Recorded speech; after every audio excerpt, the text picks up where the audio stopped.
Hello everybody, Demajen here, and welcome to a very quick Metroidvania map announcement video. This one is for Before I Go, a precision platformer crossed with a Metroidvania with ranged shooting Metroidy style combat, which is surprisingly rare these days.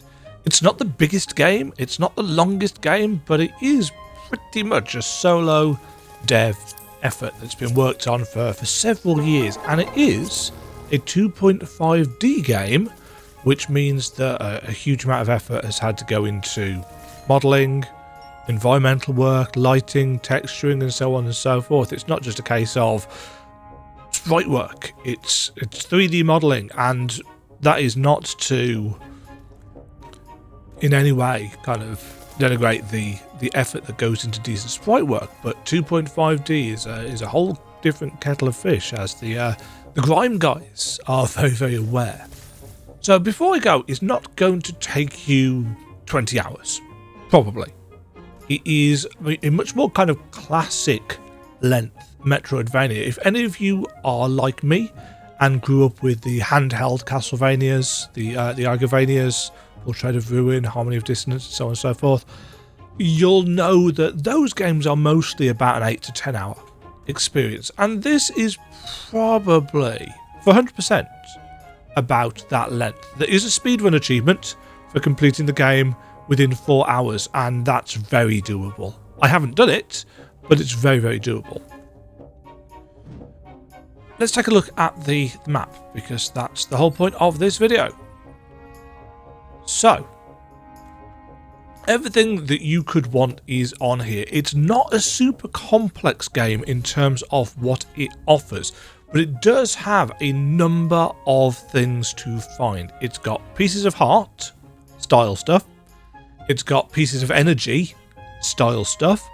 It's got a charm system, essentially, and it has 50 of these little fireflies all over the map, and they took some work to find because they are tucked away in corners. And in fact, up until about 10 minutes before game launch, I still hadn't found number 50.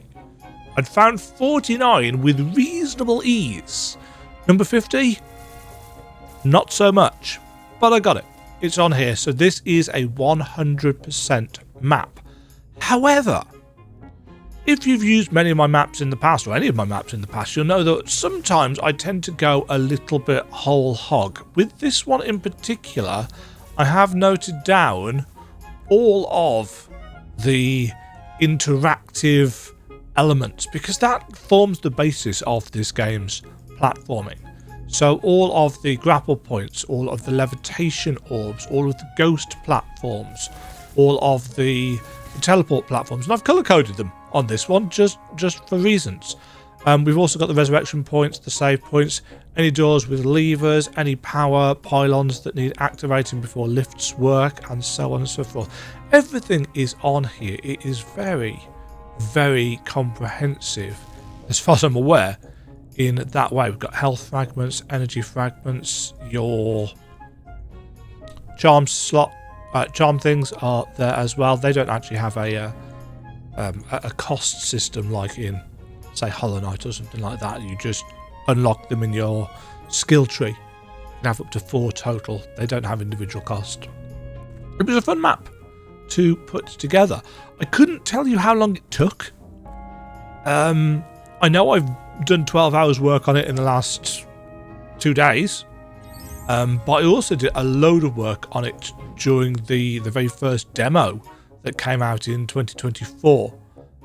So yeah, it was a bit faster because of how much work I did back then. I just don't know how much work I did back then. It was probably somewhere in the region of 8 to 10 hours, I would think. There's only one piece of information missing from this map, and that is this. This is Mother Stone. She tracks and gives you rewards for the collectible fireflies. I don't know what number 50 gets you.